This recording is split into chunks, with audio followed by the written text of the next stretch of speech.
and welcome back to my YouTube channel. I have already uploaded a video of human nervous system and the introduction of chapter 7 control and coordination of NCERT class 10 science.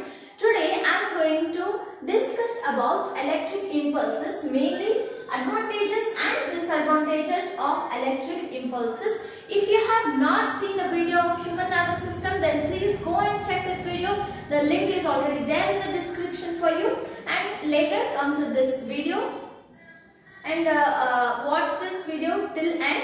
I think and I hope it will be clear for you. In last class we saw that how the transportation or the transfer of information takes place in our body from one place to another.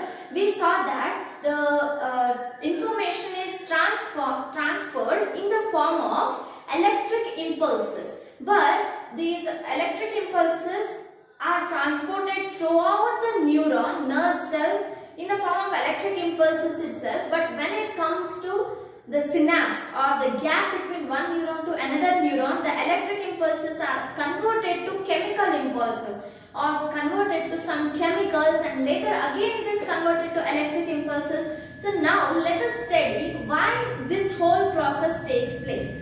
First of all, let us see that why there was the need for the formation of electric impulses. That means we'll see the advantages of electric impulses, that is fast movement.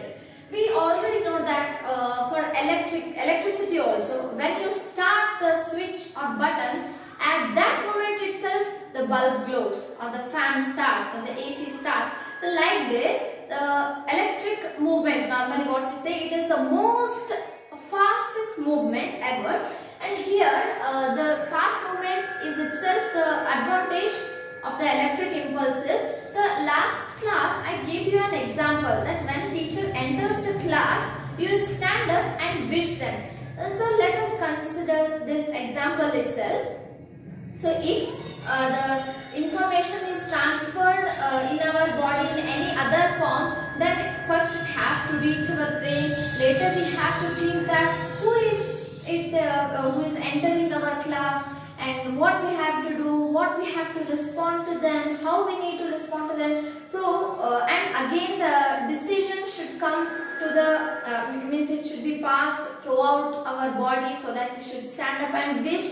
So all these processes, if they take too much time, then your teacher will enter the class and they scold you for being disrespectful. So this will happen if there were no electric impulses, but that will be not the case. When teacher enters the class, at that moment itself you will stand up and wish them. So that is completely due to electric impulses. For the fast movement, the information will be quickly transported to your brain, and again decision will also come to all the organisms in the same speed.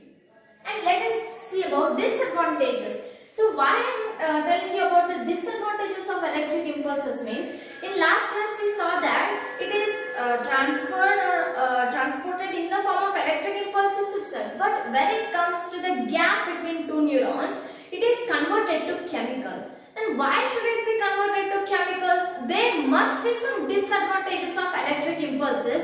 That's why to overcome these disadvantages, our body had adjusted to it. It converts the electric impulses to chemicals and later again to electrical impulses. So let us see the disadvantages. The fast movement. It is both advantage and disadvantage of the electric impulses. So then the speed is too much fast, and due to that may damage the neuron. Through its fast movement, these electric impulses may damage your neuron, and it may damage or provide shock to other organisms. So let us consider the same example. If the information is transferred as electric impulses only, then there will be too much speed, and when it reaches the brain, at the time, see, when we run very fast and suddenly hit to anything, then there will be clash. So like that, when the information is transferred very quickly and when it suddenly reaches the brain, at that time may damage the brain, because as we know, brain is the most delicate organ and it may give shock. When we touch the electricity, we will get shock. So like that, it may provide the shock to other organs.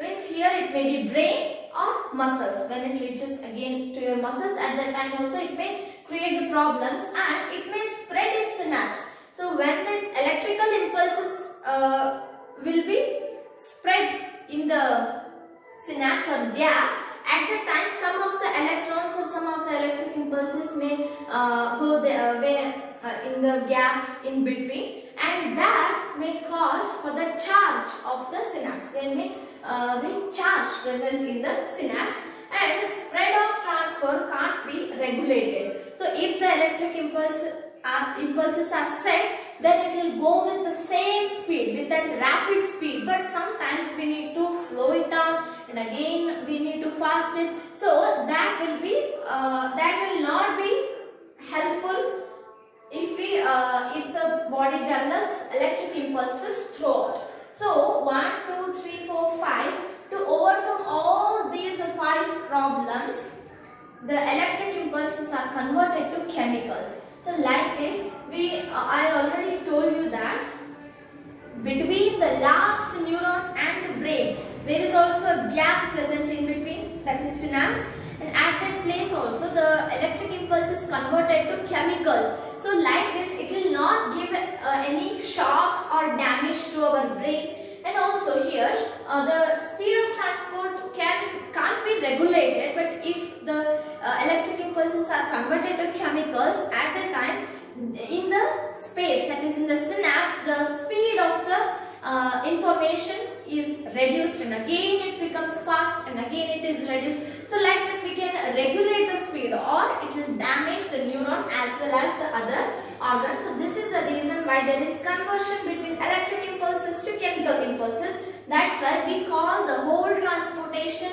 from one place to another place in our body as electrochemical impulses or electrochemical transportation.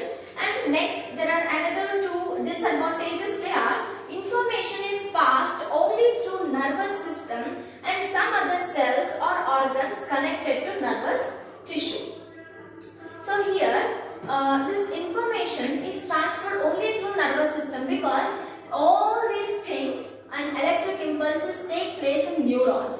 So the neurons will be connected to each other, and they'll reach the brain and spinal cord, and again they'll come to the they are spread to all the organs, and mostly they are connected to muscles. So which are the organs that are involved in these processes? One is the neurons, and another is our brain or spinal cord, and another is muscle. So only 3 organs are involved in this. But let us consider an example. So there is an enemy who is coming to hit you, or if you are in a okay, not that. Just the thing is, you are in a hurry or you are in a danger. At the time, suddenly you want to run away from that place. At the time when you start to run, only your hands, only your hands are involved in that process? No, your legs are also involved. Along with hands and legs, your breathing speed will change, the respiration will increase, because you need more oxygen, so more breakdown of oxygen is needed, so respiration will be changed, or the speed will be increased, and your heartbeat also increases because it needs to supply more oxygen throughout the body and to the muscles. Like this, if you want to run suddenly, or whatever you can consider, if you want to run, at the time the whole body will involve in that process. But if that information is transported only through nerves and only it comes to the muscles, at the time our breathing, our heartbeat, oxygen supply, oxygen breakdown, all these, they will not get the information that you are in a danger. Only the muscles and nerves, they get that you are in danger, you need to run at that time. So we can't do like that. Our whole body should involve in that. At that time only we can efficiently come across that situation. So this is one of the disadvantages. And another one is non-continuous creation and transmit of electrical impulses. So non-continuous creation means when a neuron sets a an electrical impulse at the time when the electrical impulse is passed from one neuron to another neuron. The neuron, it has to set all the processes again for the formation or set of another electric impulse.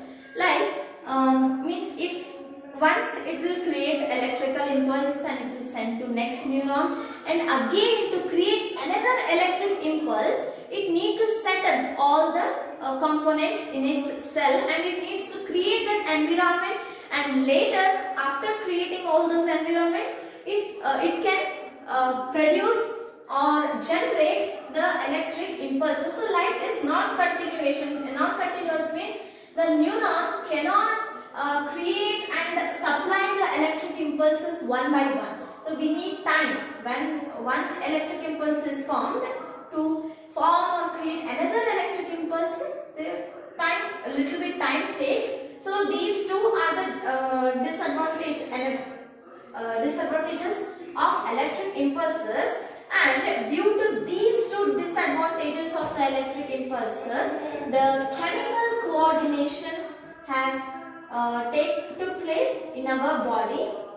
We'll study about what are the chemical coordination and chemical transportation in our later videos. That is nothing but the production of hormones, glands, those parts will come in that one. So due to these two electric impulses, the chemical coordination has started, and the human body and animal body has developed chemical coordination mainly due to these two disadvantages of the electric impulses. So these were the advantages and disadvantages. I hope you have understood. In my next class I'll explain about reflex arc. If you like the video, then please like, share, comment and subscribe to my YouTube channel. Thank you for watching.